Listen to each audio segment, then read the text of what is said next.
अब देखो यार, अगर तुम लोग कोडी रोड्स के फैन हो तो ये वीडियो तुम्हारे लिए होने वाली गए, क्योंकि गाइस डब्ल्यूडब्ल्यूई के रेसलमेनिया पर रॉक और सीएम पंक के कोडी के रिप्लेस करने को लेकर कोडी रोड्स का काफी बड़ा स्टेटमेंट आ चुका है। डब्ल्यूडब्ल्यूई के next week Monday night Raw के ऊपर जिंदर महल के वर्ल्ड चैंपियनशिप मैच से पहले जिंदर महल को काफी बड़ा सपोर्ट मिल चुका है। मैट रिडल के डब्ल्यूडब्ल्यूई में money in the bank winner बनने के ओरिजिनल प्लान को लेकर रिडल ने काफी बड़ा खुलासा कर दिया है। डब्ल्यूडब्ल्यूई में केविन ओवेंस और रोमन रेंस के रॉयल रंबल पे पर व्यू पर टाइटल मैच से पहले इन दोनों ने काफी बड़ा रिकॉर्ड बना दिया है। तो गाइस चलिए बिना किसी देरी के शुरू करते हैं इस वीडियो को। और सबसे पहले बात करेंगे रॉ के व्यूअरशिप की। बात करें अगर यहां पर मंडे नाइट रॉ की, तो गाइस जैसा कि आप लोग को याद होगा, लास्ट वीक डब्ल्यूडब्ल्यूई के साल के पहले मंडे नाइट रॉ को करीबन 1.7 मिलियन व्यूअरशिप मिली थी, जो कि रिसेंट हिस्ट्री में डब्ल्यूडब्ल्यूई का one of the biggest Monday night raw था। बट गाइस यही इस हफ्ते डब्ल्यूडब्ल्यूई ने जब साल का दूसरा मंडे नाइट रॉ किया, तो इस हफ्ते डब्ल्यूडब्ल्यूई के रॉ की व्यूअरशिप लास्ट वीक के मुकाबले करीबन 3 लाख डाउन हो चुकी है। और इस हफ्ते डब्ल्यूडब्ल्यूई के मंडे नाइट रॉ शो को करीबन 1.4 मिलियन व्यूअरशिप मिली है, जो कि लास्ट वीक के मुकाबले काफी कम है। बट गाइस क्योंकि इस हफ्ते डब्ल्यूडब्ल्यूई का Monday night raw show NCAA के साथ कंपीट कर रहा था, तो गाइस इसीलिए तगड़े कंपटीशन की वजह से रॉ की व्यूअरशिप के अंदर भारी गिरावट आई है। देखना बहुत ही दिलचस्प होने वाला है कि अगले हफ्ते मंडे नाइट रॉ को कितनी व्यूअरशिप मिलती है। बट गाइस जहां तक बात रही अगले हफ्ते मंडे नाइट रॉ की, तो गाइस यही इस हफ्ते मंडे नाइट रॉ पर मॉडर्न डे महाराजा जिंदर महल के डब्ल्यूडब्ल्यूई के अंदर सेथ रॉलिंस को वर्ल्ड चैंपियनशिप के लिए चैलेंज करने के बाद और अगले हफ्ते मंडे नाइट रॉ के ऊपर इन दोनों के वर्ल्ड टाइटल मैच के कंफर्म होने के बाद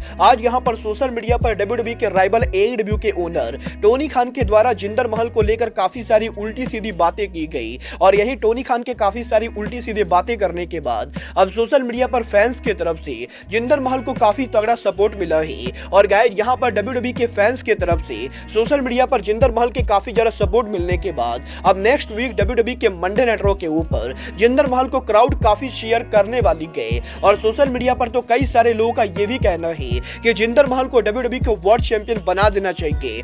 आपको क्या लगता है, test week Monday night Raw के ऊपर डब्ल्यूडब्ल्यूई को सच में महल को चैंपियन बनाना चाहिए या नहीं? आप लोग मुझे कमेंट करके बताइए। बट गाइस चलिए फिलहाल आगे बढ़ते और बात करते हैं ब्रॉन्सन रीड के डब्ल्यूडब्ल्यूई में फ्यूचर प्लान की। गाइस ये बात तो मैं ऑलरेडी बता चुका हूं कि डब्ल्यूडब्ल्यूई के अंदर ब्रॉन्सन रीड को 2024 के अंदर पुश मिलने वाला है।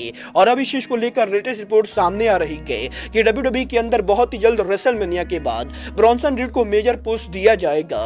और गाइस डब्ल्यूडब्ल्यूई के अंदर ब्रॉन्सन रीड इस साल हमें काफी सारी बड़ी स्टोरी लाइन में काम करते हुए दिखाई देंगे। देखना बहुत ही दिलचस्प होने वाला है कि डब्ल्यूडब्ल्यूई के अंदर ब्रॉन्सन रीड का पहला बड़ा फ्यूड किससे होता है। बट गाइस चलिए फिलहाल आगे बढ़ते और बात करते हैं डब्ल्यूडब्ल्यूई में मैट रिडल के मनी इन द बैंक को जीतने की। बात करें यहां पर मैट रिडल की, तो गाइस इस हफ्ते मैट रिडल के लेटेस्ट इंटरव्यू के अंदर मैट रिडल ने डब्ल्यूडब्ल्यूई में उनके original money in the bank winner बनने को लेकर बात की गई, जहां पर मैट रिडल का यह कहना है कि 2022 में ऑस्टिन थ्यूरी के money in the bank match को जीतने से पहले डब्ल्यूडब्ल्यूई के ओरिजिनल प्लान के हिसाब से मैट रिडल यहां पर मनी इन द बैंक को जीतने वाले थे। और गाइस जिस दिन डब्ल्यूडब्ल्यूई का मनी इन द बैंक शुरू हुआ था, उस दिन तक डब्ल्यूडब्ल्यूई के क्रिएटिव के यही प्लान थी कि मैट रिडल यहां पर मनी इन द बैंक को जीतेंगे। बट गाइस यहां पर शो के शुरू होने के कुछ घंटे पहले विंस मैकमैन यहां पर प्लान को चेंज कर देते गए। और क्योंकि विंस मैकमैन यहां पर ऑस्टिन थ्यूरी को काफी ज्यादा पसंद करते थे, तो गाइस इसीलिए विंस मैकमैन के पर्सनल रीजन की वजह से वो यहां पर मैट रिडल को हटा के ऑस्टिन थ्यूरी को मनी इन द बैंक का विनर बनाते गए। और गाइस यहां पर रिडल का ये कहना है कि अगर उस दिन विंस मैकमैन ने प्लान को नहीं चेंज किया होता, तो गाइस यहां पर riddle money in the bank को गारंटेड जीतने वाले थे। गाइस अब ये तो आने वाला टाइम बताएगा कि डब्ल्यूडब्ल्यूई के अंदर ऑस्टिन थ्यूरी फ्यूचर में कितने बड़े सुपरस्टार बनते गए। बट गाइस चलिए फिलहाल आगे बढ़ते और बात करते हैं डब्ल्यूडब्ल्यूई के upcoming pay per view royal rumble की। बात करें अगर यहां पर रॉयल रंबल की, तो गाइस अब जबकि डब्ल्यूडब्ल्यूई के रॉयल रंबल के ऊपर डब्ल्यूडब्ल्यूई के अंदर रोमन रेंस और केविन ओवेंस इन दोनों के टाइटल मैचेस कंफर्म हो चुके गए। तो गाइस यही इन दोनों के इन टाइटल मैचेस से पहले इन दोनों ने काफी बड़ा रिकॉर्ड बना दिया है। ये बात तो हम सभी लोगों को मालूम है। केविन ओवेंस रॉयल रंबल के ऊपर डब्ल्यूडब्ल्यूई के यूएस चैंपियन लोगन पॉल को चैलेंज करेंगे, तो वहीं रोमन रेंस रॉयल रंबल के ऊपर उनके अनडिस्ट्रीब्यूटेड टाइटल को फेटल 4 वे के अंदर डिफेंड करेंगे। और अब जबकि ये दोनों रॉयल रंबल के ऊपर टाइटल मैचेस के अंदर इन्वॉल्व होने वाले गए। तो गाइज ये दोनों इस साल रॉयल रंबल के ऊपर एक काफी बड़ा रिकॉर्ड बनाने वाले गए, क्योंकि गाइज ये दोनों WWE के अंदर ब्रॉक लेसनर, मीज और ट्रिपल एच के बाद वो अगले रेसलर्स होंगे जो यहाँ पर WWE के अंदर बैक टू बैक 7 बार रॉयल रंबल के ऊपर टाइटल मैचेस को रेसल करेंगे। और गाइज यहाँ पर 2024 के अंदर हमें यहाँ पर फाइट एंड केविन ओवेंस के साथ साथ रोमन रेंस वो रेसलर बनते हुए दिखाई देंगे, जो यहाँ पर पिछले 7 साल में लगातार रॉयल रंबल के ऊपर WWE के टाइटल मैचेस के अंदर इन्वॉल्व हुए हैं। वह देखना बहुत ही दिलचस्प होने वाला है कि WWE के रॉयल रंबल पर कोई बड़ा टाइटल चेंज होता है या नहीं। बट गाइज चलिए फिलहाल आगे बढ़ते हैं और बात करते हैं WWE के रेसलमेनिया के मेन इवेंट की। वेल गाइज ये बात तो हम सभी लोगों को मालूम है कि इस साल WWE के रेसलमेनिया के ऊपर मेन इवेंट को लेकर काफी ज्यादा कंफ्यूजन चल रही है, क्योंकि गाइज काफी सारे लोगों का ये बिलीव करना है कि सीएम पंक के WWE पर रिटर्न होने के बाद पंक यहाँ पर इस साल रॉयल रंबल को जीत के फाइनली यहाँ पर रेसलमेनिया के ऊपर सेथ रॉलिंस को वर्ल्ड चैंपियनशिप मैच के लिए चैलेंज करेंगे। और गाइस सीएम पंक का रेसलमेनिया को मेन इवेंट करना WWE में सीएम पंक के स्टोरी का फिनिश होना है। तो गाइस वहीं काफी सारे लोगों का ये कहना है कि रिसेंटली यहाँ पर रॉक के WWE पर रिटर्न होने के बाद रॉक यहाँ पर फाइनली इस साल रेसलमेनिया के मेन इवेंट के ऊपर ट्राइबल चीफ रोमन रेंस को अनडिस्ट्रिब्यूटेड चैंपियनशिप के लिए चैलेंज करेंगे।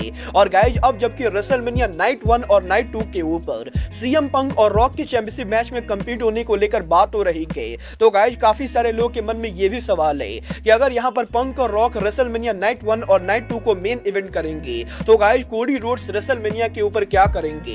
वेल गाइज फाइनली यहाँ पर कोडी रोड्स ने सोशल मीडिया के ऊपर सीएम पंक और रॉक के रेसलमेनिया के मेन इवेंट करने को लेकर बात की गई, जहाँ पर कोडी रोड्स का ये कहना है कि वो यहाँ पर ये बढ़िया से जानते गए कि रॉक यहाँ पर एक बहुत ही बड़े इलेक्ट्रीफाइंग सुपरस्टार है। और गाइस सीएम पंक को रेसलिंग इंडस्ट्री के अंदर आज भी one of the greatest of all time कहा जाता है। बट गाइस यहाँ पर कोडी रोड्स को इससे कोई भी फर्क नहीं पड़ता है कि सीएम पंक और रॉक रेसलमेनिया पर क्या करेंगे, क्योंकि गाइस कोडी रोड्स यहाँ पर किसी और के खिलाफ ना होके बल्कि पूरी तरह से अपनी ऊपर फोकस करना चाहते गए। और गाइस कोडी रोड्स किसी भी कीमत पर रेसलमेनिया के ऊपर WWE के अंदर उनके स्टोरी को फिनिश करना चाहते गए। और बेसिकली कोडी के ट्वीट में कोडी का ये कहना है कि उन्हें यहाँ पर इससे कोई भी फर्क नहीं पड़ता है कि सीएम पंक और रॉक रेसलमेनिया पर क्या करेंगे, क्योंकि गाइस उन्हें यहाँ पर ये बढ़िया से मालूम है कि वो यहाँ पर रेसलमेनिया पर क्या करेंगे। मतलब ये तो रेसलमेनिया को देखकर ही पता चलेगा कि आखिर सीएम पंक, रॉक और कोडी में से वो कौन से दो सुपरस्टार होते गए जो इस साल रेसलमेनिया को मेन इवेंट करते गए। मतलब आपको क्या लगता है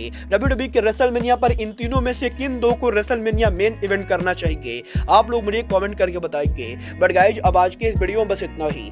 मैं मिलता हूं आपसे अपने अगले वीडियो में। बट गाइज तब तक के लिए goodbye, good night and bang.